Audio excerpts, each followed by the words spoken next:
Hello friends, आज मैं आपको एक स्लैशर मूवी एक्सप्लेन करने वाला हूँ। इसका नाम है स्लम्बर पार्टी मैसेकर। ये 1982 की फिल्म है। इस मूवी की थ्रिलिंग सिचुएशन आपको हमेशा एंगेज रखेगी। अगर आपको वीडियो पसंद आता है तो प्लीज इस वीडियो को लाइक और कमेंट जरूर कर दीजिएगा। इससे चैनल को बहुत सपोर्ट मिलता है। बिना किसी देरी के इस एक्सप्लेनेशन को स्टार्ट करते हैं। मूवी स्टार्ट होती है और हमें पता चलता है कि एक मास मर्डरर अपनी जेल से भाग चुका है। बाद में रेडियो में भी यही न्यूज आ रही थी। इस मर्डरर ने 5 लोगों का एक साथ मर्डर किया था। इसके बाद हमारी मेन कैरेक्टर, इसका नाम है त्रिश, इसे हम देख सकते हैं। उसके पेरेंट्स उसे घर में रहने के लिए सब कुछ इंस्ट्रक्शन दे रहे थे, क्योंकि उसके फादर का कुछ काम था, इसलिए वो कंट्री से बाहर जा रहे थे। उसकी मदर उसे सब कुछ समझा देती है और कुछ भी उल्टा सीधा करने के लिए मना करती है। इनकी नेबर भी है जिनका नाम है कंटेंट। इसकी मदर कहती है कि अगर तुम्हें किसी भी चीज की जरूरत पड़े तो मिस्टर कंटेंट है यहाँ, और वो भी त्रिश पर नजर रखेंगे। त्रिश के पास बचपन के जो भी कुछ खिलौने थे वो सब अपने रूम से उसने निकाला और डस्टबिन में डाल दिया। इस बारबी को कोई उठाता हुआ हम देख सकते हैं। इसके बाद त्रिश के स्कूल के लड़के, जिनका नाम है जेफ और नील, हमसे इंट्रोड्यूस होते हैं। इनके स्कूल में एक नई लड़की आई है जिसका नाम है वैलेरी। इसके बारे में बात कर रहे थे। स्कूल के रूफटॉप पर एक ब्यूटीफुल सी लड़की काम कर रही थी। उसके पास इनमें से जेफ गया और उसे वो फ्लर्ट करता है। पूछता है, क्या कभी तुमने अपनी एज से छोटे लड़की को डेट करने का सोचा है? वो इस पर हंस देती है और अपनी गाड़ी में बैठ जाती है। ये दोनों जब आगे जाते हैं तो हम देखते हैं कि वो लड़की अपनी कार में स्ट्रगल कर रही थी। ड्रिलिंग मशीन से उसका कार में ही मर्डर कर दिया गया। जेफ और नील सब लड़कियों का बास्केटबॉल देखने के लिए आए हुए थे। इसमें जो नई लड़की है जिसका नाम है वैलेरी, ये अच्छे से बास्केटबॉल खेल सकती है। शॉवर में त्रिश अपने फ्रेंड्स के साथ थी तो उन्हें कहती है कि आज मेरे पेरेंट्स घर पर नहीं है, हम सब फ्रेंड्स मिलकर पार्टी कर सकते हैं। वो नहीं चाहती कि इस पार्टी में कोई भी बॉयज आए। जैसे बचपन में वो स्लीप ओवर करते थे उसी टाइप से आज भी वो मजे करना चाहती है। स्कूल की न्यू गर्ल वैलेरी ये तेज के घर के सामने ही रहती है, तो वो अपनी फ्रेंड से पूछती है कि हम उसे भी इनवाइट कर सकते हैं। उसे उसकी फ्रेंड डायन इसके लिए मना करती है, क्योंकि वो वैलेरी को पसंद नहीं करती। वैलेरी बास्केटबॉल में अच्छी है, तो यही रीजन था उसे पसंद ना करने का। त्रिश पूछती है तुम्हें उससे प्रॉब्लम क्या है? उसकी फ्रेंड्स कहती है कि वैलेरी का सब कुछ बहुत ही परफेक्ट होता है, जो उन्हें अच्छा नहीं लगता। वो इन सब से ज्यादा घुल मिलती भी नहीं। रीजन कोई भी हो, पर फिर भी त्रिश वैलेरी को बुलाना चाहती थी।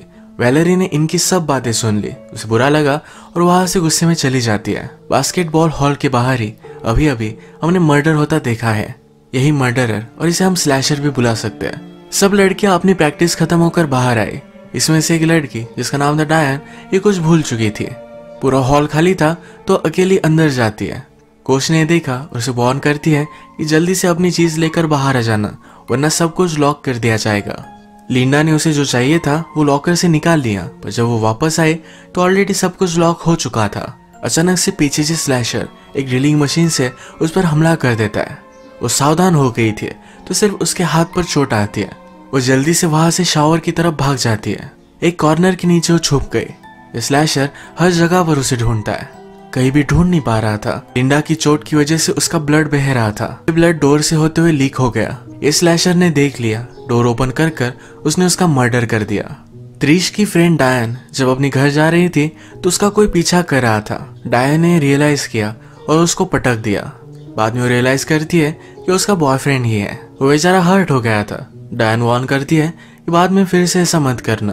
उसका बॉयफ्रेंड उसके साथ आज रात हैंग आउट करना चाहता था, पर डायन कहती है कि आज मेरे फ्रेंड त्रिश के यहाँ स्लीप ओवर है, तो वही वो जाएगी। वो कहता है क्या तुम कुछ बहाना नहीं बना सकती? डायन कहती है मैं कुछ ना कुछ तो ट्राई करूंगी। अब रात हो चुकी थी। त्रिश अकेली थी तो अचानक से उसे घर में कुछ आवाज आया। बहुत ही डर जाती है। जल्दी से अपना डोर ओपन करने की कोशिश करती है, पर उसके पीछे उसके नेबर कंटेंट थे। वो और भी सरप्राइज्ड हो गए। कंटेंट कहते हैं तुम्हारा डोर ओपन था, तुम्हें सिर्फ देखने के लिए आया हुआ था। त्रिश को डरा हुआ देखकर वो भी डर चुके थे। वो कहती कि मैं अकेली थी, इस वजह से और भी ज्यादा डर रही हूँ। उसे इस तरह से रिएक्ट नहीं करना चाहिए था। मिस्टर कंटेंट कहते हैं कि जब तक तुम्हारी फ्रेंड्स आ नहीं जाती तब तक मैं तुम्हें कंपनी देता हूँ, यानी कि तुम्हें डर नहीं लगेगा। नेक्स्ट सीन में हम फिर से जेफ और नील को देखते हैं। उन्हें त्रिश के यहाँ के स्लीप ओवर के बारे में पता था। ये डिसाइड करते हैं कि रात में उनके पास जाएंगे और उन्हें डरा देंगे। थोड़ी देर में त्रिश के यहाँ उसके फ्रेंड्स आए। उन्होंने बियर और कुछ ड्रग्स भी लाए हुए थे। त्रिश डर रही थी कि मिस्टर कंटेंट को पता ना चले, पर उन्होंने देख लिया। वो उसे कहते हैं कि जरा केयरफुल रहना। वो त्रिश के पेरेंट्स को इसके बारे में नहीं बताएंगे। वो फिर वहां से चले गए। त्रिश के घर के सामने वैलेरी रहती है। वैलेरी और उसकी सिस्टर ये दोनों आज रात अकेले हैं क्योंकि उनके पेरेंट्स कहीं बाहर गए हुए हैं। वैलेरी की सिस्टर वैलेरी से पूछती है कि आगे के घर में तो पार्टी चल रही है, क्या तुम इनवाइटेड नहीं थे? वैलेरी ने कहा मुझे इनवाइट किया गया था पर मैं ही नहीं गई। त्रिश अपने फ्रेंड से बात कर रही थी तभी कुछ फूटने का आवाज आया। वो जब किचन में आई तो हीटिंग के लिए उसने एक पॉट रख दिया था, उसकी उस पर ध्यान नहीं था तो फूट चुका था। फिर से हम देखते हैं वैलेरी और उसकी सिस्टर जब हैंग आउट कर रहे थे तो अचानक से बाहर से कुछ आवाज आया। उसकी डस्टबिन नीचे गिरी हुई थी। उसने आसपास देखा तो उसके गार्डन में जो झूला है वो ऑटोमेटिक झूल रहा था। नेक्स्ट सीन में हम देखते हैं कि जेफ और नील ये त्रिश के यहाँ पहुंच चुके थे। ये सब गर्ल्स अपने कपड़े वगैरह चेंज कर रही थी तो सब मजे ले रहे थे। त्रिश अपने फ्रेंड्स के लिए पिज्जा वगैरह मंगवाती है। ये फायर प्लेस जलाने वाले थे तो यही लकड़ियां लेने के लिए डायन बाहर गई। डायन को इनके गैराज के पास से फिर से मिस्टर कंटेंट मिलते हैं। डायन ने लकड़ी उठाई तो उसमें स्नेल थी। वो बहुत डर गई थी तो मिस्टर कंटेंट ने स्नेल को मार दिया। वो कहते हैं कि यही स्नेल्स मेरे गार्डन को खराब करते हैं। इन्हें मारने का काम वो बाहर कर रहे थे। ये सब गर्ल्स अंदर अपना हॉरोस्कोप पढ़ रही थी तभी अचानक से बाहर से कुछ आवाज आई। त्रिश एक खिड़की में देखने के लिए गई तो उसकी डॉल को उल्टा सीधा कर वहां लटकाया गया था। उस पर ब्लड भी था। वो बहुत डर गई पर उसकी फ्रेंड कहती है कि जेफ और नील होंगे। उन्हें पता था कि आज हमारे यहाँ पार्टी है। त्रिश कोई भी चांस नहीं लेना चाहती थी। डायन गैराज में गई थी पर उसने लॉक नहीं किया था। अंदर जाकर वो सही से लॉक कर आते। थोड़ी देर में डायन को उसका बॉयफ्रेंड का कॉल आया। ये क्यूट सी बातें कर रहे थे तो उनकी फ्रेंड सब कुछ सुनती है। उन्होंने फोन पर हंस दिया और डायन को पता चल गया। अचानक से घर की लाइट चली गई। त्रिश कहती कि हमें जाकर फ्यूज बॉक्स चेक करना पड़ेगा। ये सब डरते हुए स्विच तक पहुंच जाते हैं। त्रिश नोटिस करती है यहाँ से तो बहुत सारे फ्यूज गायब है। इन्होंने टॉर्च जलाई तो एक आदमी का लेग देखा। वो जल्दी से उसे नीचे गिरा देते हैं। ये हमारे नील और जेफी थे। वो सिर्फ उन्हें डराना चाहते थे। इसके बाद ये सब अंदर चले गए। वैलेरी को फिर से लगा कि बाहर कोई ना कोई तो है। वो देखने के लिए गई तो पीछे से उसकी सिस्टर उसे डरा देती है। आज रात डायन का बॉयफ्रेंड उसे मिलना चाहता था तो त्रिश के घर में आ गया। डायन ने गैराज का लॉक खोलकर उसे अनलॉक ही रहने दिया। ये दोनों फिर गाड़ी में मेकआउट करने लग जाते हैं। डायन के बॉयफ्रेंड को यही इंटीमेट होना था पर डायन इसके लिए मना करती है। वो कहता है कि मेरे घर पर कोई भी नहीं है, अगर तुम चाहो तो हम वहां जा सकते हैं। डायन ने कहा कि मैं परमिशन लेकर आती हूँ। उसने अंदर आकर त्रिश से पूछा। त्रिश को बुरा लगा पर वो कहती है मैं तुम्हें कोई भी कंपलसरी कर नहीं सकती। डायन जब फिर से उसके बॉयफ्रेंड की गाड़ी में आई तो बॉयफ्रेंड का सर धड़ से अलग हो चुका था। डायन डर कर कार का हॉर्न बजाती है।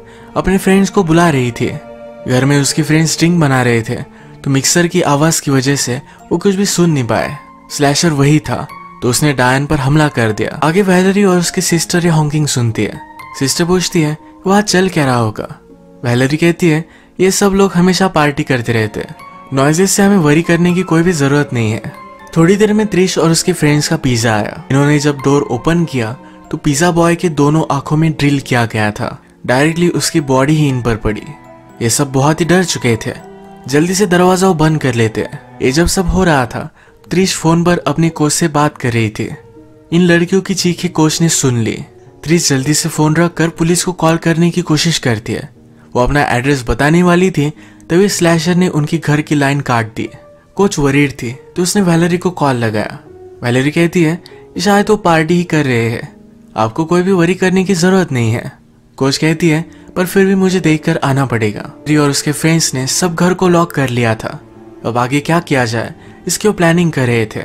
डिसाइड करते हैं पूरे घर के लाइट्स को बंद कर देंगे, यानी कि स्लैशर को कुछ भी पता ना चले। घर की टेलीफोन लाइंस कट चुकी है पर इन्हें किसी ना किसी से तो कांटेक्ट करना ही पड़ेगा।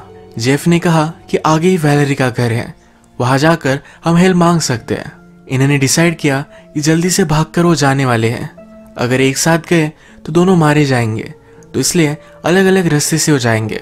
उन्होंने अपने साथ नाइफ्स ली। सबको बचाने का यही तरीका था, तो जान की बाजी लगाने के लिए ये दोनों रेडी थे। जेफ बाहर निकलकर जल्दी से गैराज में गया। वहां पर डायरेक्टली उसे डायन की बॉडी ही मिलती है। उसके पीछे स्लैशर खड़ा था। उसने उसके शोल्डर में ही ड्रिल कर दिया। ये सब होते वक्त नील सक्सेसफुली वैलेरी के घर तक पहुंच गया था। वो डोर पर नॉक करता है पर वैलेरी एक हॉरर मूवी देख रही थी। इस मूवी का नॉइज सबसे ज्यादा था तो कुछ सुन नहीं पाई। नील कंटिन्यूसली नॉक करता रहता है। वैलेरी को थोड़ा सा आवाज सुनाई दिया। तब तक नील के पास स्लैशर पहुंच चुका था। वो जब तक डोर तक आए तब तक स्लैशर ने नील को मार दिया। वैलेरी ने कुछ भी नोटिस नहीं किया। स्लैशर फिर नील की बॉडी गाड़ी के ट्रंक में डाल देता है। यहीं पर मिस्टर कंटेंट की भी बॉडी हम देख सकते हैं। वो बाहर ही थे तो स्लैशर ने पहले उन्हें ही मारा था। स्लैशर ने नोटिस किया कि जेफ की बॉडी यहाँ नहीं है। वो अभी भी जिंदा था और हेल्प के लिए डोर तक आया हुआ था। वो डोर नॉक करता है पर आवाज नहीं लगा पाता। त्रिश और उसकी फ्रेंड्स डर गई थी। उन्हें लगा कि स्लैशर होगा। वो दरवाजा खोल नहीं पाए। स्लैशर जेफ को ढूंढकर पूरी तरीके से मार डालता है। वैलेरी की सिस्टर को कब से लग रहा था कि उसे त्रिश के यहाँ पार्टी में जाना चाहिए। वो फाइनली घर से बाहर निकल गई। वैलेरी ने देख लिया तो वो भी उसके पीछे पीछे आती है। त्रिश के यहाँ आकर वैलेरी डोर नॉक करती है। उसने उन्हें आवाज लगाई। त्रिश और उसकी फ्रेंड को लगता है कि वैलेरी अगर बाहर रही तो उसे भी स्लैशर मार डालेगा। कोई भी डोर आंसर नहीं कर रहा था तो वैलेरी पीछे से डोर से ट्राई करती है। त्रिश की फ्रेंड ने डोर खोला पर वहां पर स्लैशर था। उसका गला काट देता है। त्रिश अपने फ्रेंड के साथ अपने रूम में जाकर छुप जाती है। डोर पर उसने सब कुछ चीजें लगा दी थी, यानी कि कोई भी अंदर ना आ सके। वैलेरी फिर से आवाज लगाती है। त्रिश की फ्रेंड कहती है कि वो बहुत ही डेंजर में है, हमें उसे हेल्प करनी चाहिए। त्रिश कहती है लास्ट टाइम उसने आवाज लगाया था तो वहां से स्लैशर निकला, शायद उसके साथ मिलकर काम कर रही है। यही बात करते करते पीछे से खिड़की से स्लैशर अंदर आ गया। ये दोनों सावधान होकर उस पर सब कुछ चीजें फेंकने लग जाती है। त्रिश ने बेसबॉल बैट से उसके सर पर मारा। डोर से सब कुछ चीजें निकाल कर यहाँ से वो जाने वाली थी तभी स्लैशर को होश आ गया। वो त्रिश के फ्रेंड को मार डालता है। बाहर वैलेरी और उसकी सिस्टर है और त्रिश घर में अकेली। त्रिश फिर क्लोजेट में छुप जाती है। स्लैशर त्रिश को हर जगह पर ढूंढने की कोशिश करता है पर ढूंढ नहीं पाता क्योंकि त्रिश अपने क्लोजेट में एक प्लास्टिक बैग में थी। वो फिर सब बॉडीज को हैंडल करने लगता है। लेन ने नोटिस किया कि पीछे का डोर अनलॉक था। वो उसकी सिस्टर के साथ अंदर आ गई। उसने देखा कि घर में कोई भी नहीं है। पार्टी छोड़कर सब लोग कहीं चले जा चुके हैं। वैलेरी की सिस्टर कहती है कि इनके फ्रिज में कुछ बियर्स वगैरह होगी, हमें लेकर जाते हैं। वैलेरी इसके लिए उसे मना करती है पर उसकी सिस्टर मानती नहीं। फिर जब उसने ओपन किया तो इसमें डेड बॉडी थी। ये दोनों बहुत ही ज्यादा डर गए। वैलेरी ने अपनी सिस्टर को आगे भागने के लिए कहा तभी वो स्लैशर को नोटिस कर लेती है। उसके सामने भाग नहीं सकती थी तो नीचे जाकर बेसमेंट में छुप गई। स्लैशर ने एक बॉडी बेसमेंट में छुपा दी। वैलेरी बहुत डर चुकी थी। उसे सरवाइव करने के लिए कुछ ना कुछ तो करना पड़ेगा। बेसमेंट के सब टूल्स वो देखती है। सब बॉडीज का ठिकाना लगाने के बाद स्लैशर घर में ही एक जगह पर सो गया। जैसे हमने देखा था त्रिश के कोच ने फोन पर कुछ आवाजें सुन ली थी। यही चेक करने के लिए उसके घर पर वो आई। वो यहाँ पर स्लैशर को सोया हुआ देखती है। उसके पास आए तो उस पर वो हमला कर देता है। स्लैशर उसे मारने वाला था पर वैलेरी की सिस्टर ने उसके पैर पकड़कर उसे नीचे गिरा दिया। कोच भी उस पर बहुत सारे वार करती है। त्रिश क्लोजेट से बाहर आई। एक नाइफ से उसके बैक पर उसने वार कर दिया। स्लैशर अभी भी जिंदा था। उसने कोच का पूरा पेट ही स्लाइस कर दिया। त्रिश गिर चुकी थी और उसे भी मारने वाला था। कहता है तुम सब लोग बहुत ही प्रीटी थे, मुझे तुम्हें मारना नहीं था पर मैं तुमसे प्यार करता हूँ। प्यार में कभी कभी ये चीजें करनी पड़ती है। मुझे पता है कि तुम्हें भी यही चाहिए। वो उसे मारने वाला था तभी बेसमेंट से वैलेरी एक मिशीटे लेकर बाहर आई। स्लैशर जल्दी से भागकर बाहर आ गया। वैलेरी उस पर वार कर उसका हाथ ही काट डालती है। स्लैशर ने अपना बैलेंस खो दिया और वो पूल में गिर गया। वैलेरी की सिस्टर घर में ही छुपी हुई थी। वो बाहर आकर उसे गले लगा लेती है। स्लैशर अभी भी जिंदा था। वो पूल से बाहर आया और इन पर झपक पड़ा। वैलेरी ने रेजिस्ट किया, भागकर उस पर गिरने वाला था तभी वैलेरी ने मिशीटी उठाकर उसके आर पार कर दी और फाइनली उसकी डेथ हो गई। ये पूरी तरीके से एक साइको स्लैशर था। इसे लगता था कि जिन भी लड़कियों को मार रहा है उनसे वो प्यार करता है पर दुनिया से उन्हें छुड़ाने के लिए उन्हें मारना चाहिए। इसी तरीके से मूवी एंड हो जाती है। अगर आपको वीडियो अच्छा लगा तो प्लीज इस वीडियो को लाइक कर दीजिएगा। मैं बहुत सारी मूवीज लेकर आता रहता हूँ तो प्लीज इस चैनल को सब्सक्राइब कर दीजिए। बेल नोटिफिकेशन आइकॉन दबाना मत भूलिएगा। हम फिर से मिलेंगे और एक नई मूवी के साथ। तब तक के लिए थैंक यू। आप अपने आप का ख्याल रखिए।